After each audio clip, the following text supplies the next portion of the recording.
Hey, smart moms. My name is Brie Sodano. I'm a personal finance expert and the founder of From Sheep to Shark. I invented the invisible system to stop bleeding money and start stacking cash. And I've been working with LJ for quite some time. She's a good friend of mine. I'm sure you guys know who she is. She wrote Disney World Within Reach, and she is the founder of the Smart Moms community. And so her and I were discussing about what really keeps people from being able to go to Disney. And she said, hands down, money was the number one answer. And from our discussion, we kind of talked about it's more than just being able to accumulate the money for the trip. It's more than just being able to do that. It's hard to be in a mental place of going to Disney or going anywhere for that matter when you have big money issues and it's stressful and it's weighing you down.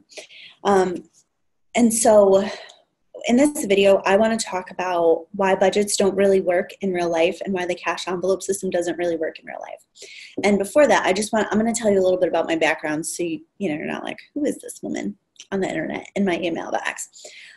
So I started out as a regular financial advisor. I was selling stocks and bonds and mutual funds and doing all that work. And what I found was my clients, first of all, these are smart and successful people, first of all, and they're coming to see me and they're not having the problem of having so much extra money that they need me to choose their mutual funds. That's just not what's going on there. They have debt. They have student loans. They're paying on their own student loans while their kids are coming up close to their own college age. And so they had all the same regular problems that everybody else has. And what I found was I started giving them budgets. I was like, oh, well, you just need a budget, of course, right? And I would do the math and I would give them their budget and their plan, and it wasn't working. There was no changes really being made. And I was like, well, it's not them. They're smart and successful in every other aspect of their life. And it's not me because I made this budget and it's a solidly good budget. Everything is accounted for. The math is fantastic. So what's going on here? And so when I started really digging in to where the problems came in, I realized that the biggest problem that people have really with their budgets is their mental accounting.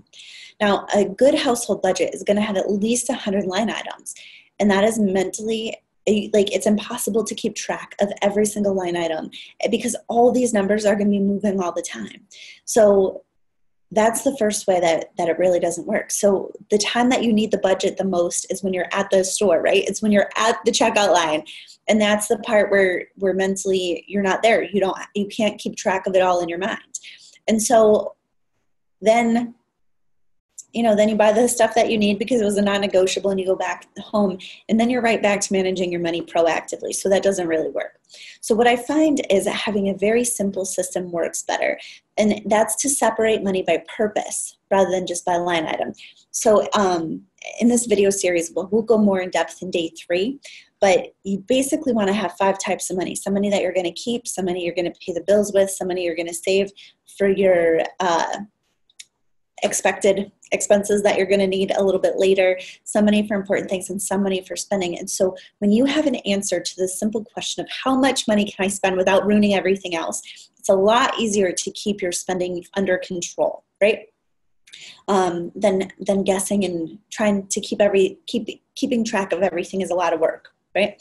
So the second reason why budgets don't really work is that most of the time we have a little bit of habit blindness. So we forget all the ways that money goes in and out of our lives, and we focus on the stuff that we really love and that brings us a lot of joy.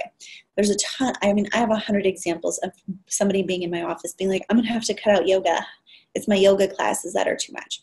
And chances are it's probably not that. So what I find is the first thing you want to do when you're trying to get your money situation under control, the first thing is to look for waste. You want to look for, oh, the cabinet's got 12 years worth of snacks in there. Do we need that? Maybe not. You want to look for inefficiencies. If you're at the store 3, 4, 5 times a week, it's very inefficient. You're going to have a lot of waste there, not because you're doing anything wrong, but just because you're there so often. Then you want to look for your low joy purchases. So low joy purchases are things that don't really provide any lasting joy. They don't nourish the soul. It's not good self-care. It's the kind of stuff that the thrill wears off very quickly. When you're making cuts, you want to do that first, because when you start with the things that you love, your budget ends up feeling very sad and depriving and not really like anything that you want to do. It almost is like a punishment, and that's not helpful. That's not useful.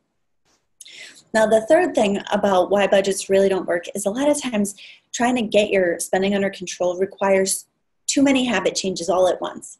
And so what I suggest doing instead of trying to change all of your habits is using systems for your money management where it's possible. You want to systemize those bill payments. You want to set up the direct deposits. You want to automate.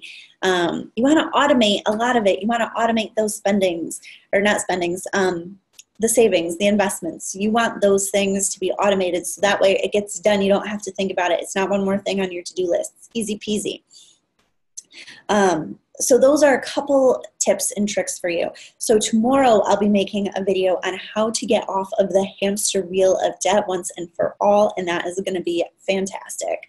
So I hope this was helpful. So you guys, I just told you that I'm working with LJ, and pretty soon we are going to be offering the entire Smart Moms community the invisible system to stop bleeding money and start stacking cash. And I want to give you a little heads up that we will be offering some very exclusive, very fantastic bonuses for the first 25 people to get into that system. And so I'm going to invite you to join the waitlist. The waitlist the cart will open for the waitlist a little bit before everybody else. So if my talk today has sparked your interest, then feel free to join the waitlist right now.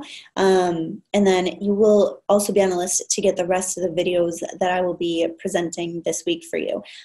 So again, tomorrow we will be talking about how to get off the hamster wheel of debt. And the day after that will be the 5 types of money that you need for real financial independence. So I hope this was useful for you. And I will talk to you soon. I hope to see you on that waitlist.